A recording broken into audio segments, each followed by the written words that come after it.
Chapter 16 Awadhesh के बालक की तीसरी पंक्ति आज हम लोग पढ़ेंगे। तन की दूती श्याम सरोरुह, लोचन कंज की मंजुलताई हरे। अति सुंदर सोहत धूरि भरे, छवि धूरि भूरि अनंग की दूरि धरे।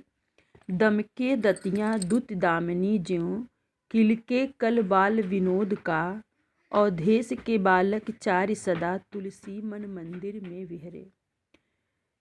जिस वर्ड पर अंडरलाइन किया गया है उसका अर्थ हम बता रहे हैं। तन का अर्थ होता है शरीर, दूति मतलब दांत, श्याम मतलब सांवला, सरोरु मतलब कमल, लोचन कंज, लोचन मतलब नेत्र आँख, कंज मतलब काजल, मंजुलताई मतलब सुंदरता, सोहत मतलब अच्छे लगे, धूरि भरे धूल भरे, छवि भरी मतलब अत्यंत सुंदर, अनंग कामदेव, दंतियाँ मतलब दांतों की बनावट, दमके मतलब चमकना, दामिनी बिजली, किलके मतलब किलकारी करना, बाल विनोद मतलब बचपन का बड़ा ही विनोदी स्वभाव का वर्णन। कहते हैं तुलसीदास जी, शिशुराम का सांवला शरीर और काली आंखें नील कमल की शोभा को भी मात दे रही थी, मतलब उससे भी ज़्यादा वह सुंदर लग रही थी। उनका धूल में लिपटा शरीर कामदेव की छवि को भी मात दे रही थी। उनके जो शरीर में मिट्टी लगी हुई थी वह इतना सुंदर लग रहा था कि वह कामदेव से भी सुंदर लग रहे थे। उनकी दंत पंक्तियाँ, उनके दांतों की जो बनावट थी वह बिजली के समान चमक रही थी, इतनी सफ़ेद सफ़ेद। उनकी किलकारी भी मन को मोह रही थी।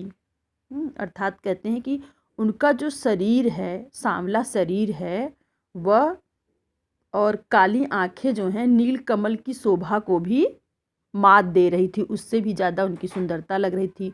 और उनके शरीर पर जो धूल लगा है, धूल भरा हुआ शरीर कामदेव की सुंदरता को मात दे रही थी, इतने खूबसूरत वो लग रहे थे। और उनके दांत जो हैं ऐसा दमके मतलब ऐसा चमक रही थी जैसे बिजली के समान चमक रही थी। उनकी किलकारी थी, जो किलकारी वो ले रहे थे वो मन को मोह रही थी। तो तुलसीदास जी कहते हैं कि अवधेश के जो बालक हैं, राजा दशरथ के जो चारों पुत्र हैं, वह उनके मन में हमेशा ही बसते हैं। बिहरे मतलब बसना। बर दंत की पंगति, कुंदकली अधराधर पल्लव, खोलन की चपला चमके घन बीच जगे, छवि मोतिन माल अमोलन की, घुंघरारी लटे लटके मुख ऊपर, कुंडल लोल कपोलन की, न्यौछावर प्राण करे तुलसी बलि जाऊं, लला इन बोलन की।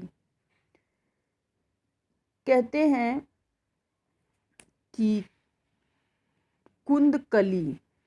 कुंदकली का अर्थ होता है कुंद की फूल है, कुंद फूल की कली, अधराधर दोनों ओठ, पल्लव पत्ते, चपला बिजली, जगे प्रकाशमान, लोल चंचल हिलता हुआ, कपोल गाल और लला शिशु रामचंद्र, अमोलन जिसका मूल्य न हो। तो चौथी पंक्ति में तुलसीदास जी कहते हैं, शिशु राम के किलकारी मारने पर उनकी जो सफ़ेद दंतावली का मतलब उजली दंतावली, सफ़ेद दांतों का दिखना, ओठों का खुलना तथा मोती की माला का चमकना, ऐसा लगता है मानो काले बादलों के बीच बिजली चमक रही हो। मुख पर, उनके चेहरे पर काले घुघराले बालों का लटकना, गालों पर कानों के कुंडलों का हिलना और मुख से तूतली बोली निकलना इतना सुंदर था कि तुलसीदास जी को भी शिशुराम के सुंदरता पर प्राण न्यौछावर करने का मन हो गया।